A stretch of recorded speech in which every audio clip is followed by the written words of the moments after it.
अम्बे मात की जय। देवी कवच ओम चंडिका देवी को नमस्कार। मार्कंडी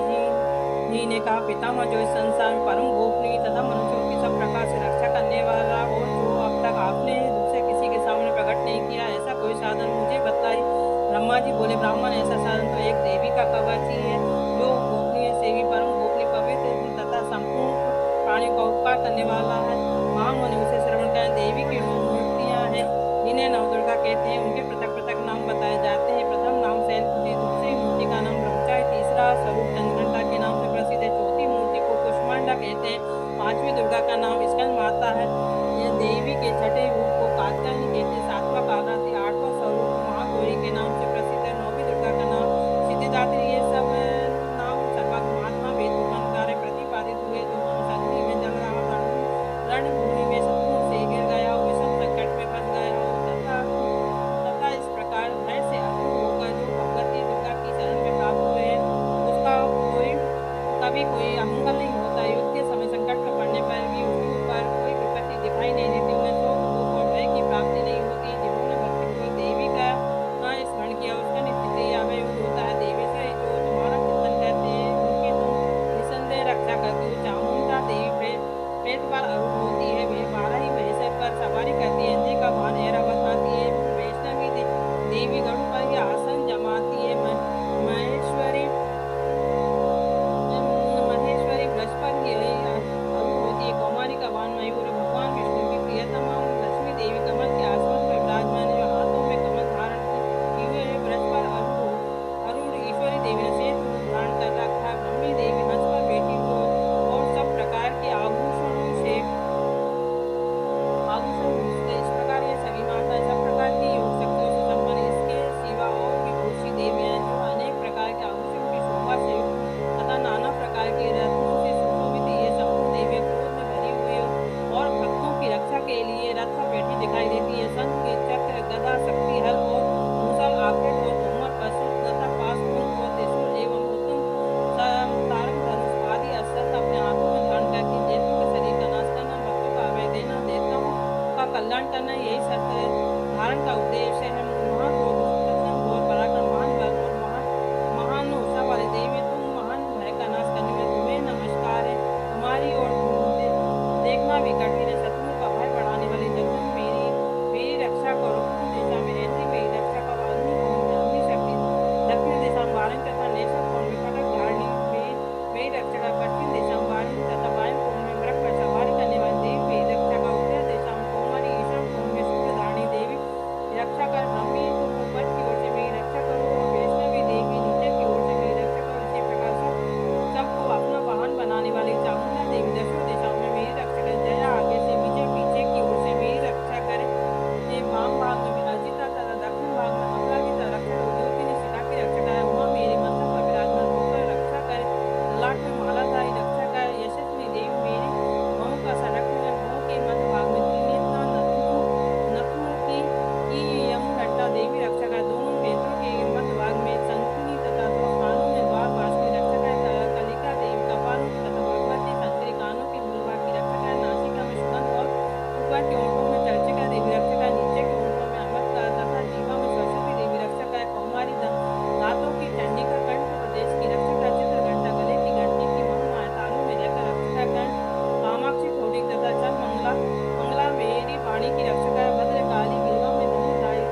देव मेरे प्राण अपान भयान उदाहरण समान वायु की रक्षा कर कल्याण से घटित होने वाली संकट की कल्याण सुना मेरे प्राण की रक्षा कर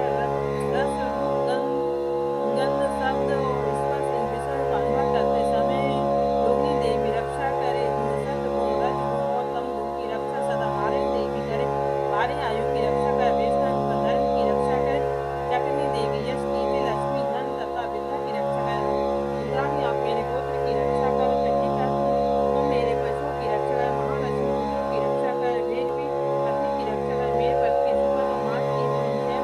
जैम का रक्षा कर राजा के दरबार में महालक्ष्मी रक्षा करे तथा सब रक्त रहने वाली विजय देवी संपूर्ण भय से भी रक्षा कर देव तो स्थान कवच में नहीं कहा गया तथा रक्षा से रहित हो वह सब तुम्हारे द्वारा सुरक्षित किंतु विजयशालिनी पाप नाशनी यदि अपने शरीर का भला चाहता तो मनुष्य बिना कवच के कहीं एक पग बिना जाए कवच का पाठ करके ही यात्रा आरंभ करे कवच के द्वारा वह सब ओर से सुरक्षित मनुजान जहाँ भी जाता है वहाँ उसे धन लाभ होता है तथा संपूर्ण कामनाओं की सिद्धि कराने वाली विजय की प्राप्ति होती वह जिस सर्विस वस्तु का चिंतन करता है उसको निश्चित ही प्राप्त होता है वह पुरुष इस प्रतिपत हुनरहित महान ऐश्वर्य का भागी होता है कवच से सुरक्षित मनुष्य निर्भय हो जाता है युद्ध में कहीं पराजय नहीं होती है तथा वह तीनों लोकों में पूजनीय होता है देवी का यह कवच देवताओं के लिए दुर्लभ है जो प्रतिदिन नियम पूर्वक तीनों संध्याओं के समय श्रद्धा के साथ इसका पाठ करता है उसे देवी का प्राप्त होता है वह तीनों लोकों में कहीं भी पराजित नहीं होता इतना ही नहीं वह अपने दुख से रहित 100 से भी अधिक वर्षों तक जीवित रहता है मन की चेचक को आदि उसकी संपूर्ण व्याधियां नष्ट हो जाती है कनेर भांग आदि धतूरे आदि का ईश्वर भी सांप और बिच्छू आदि के काटने से चढ़ा हुआ जख्म विष्णु तथा आईफेन के और संयोग के आदि ही से बनने वाला खतरे विषय सभी प्रकार के विष्णु हो जाते हैं इसका कोई असर नहीं होता है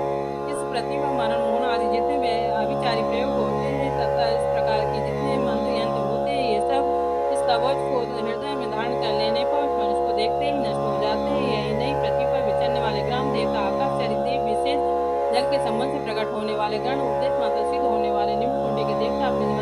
जन के साथ प्रकट होने वाले देवता कमदार कुल देवता माला डाकनी साकनी अंतरिक्ष में विचरने वाले अत्यंत बलवती भयंकर डाकनी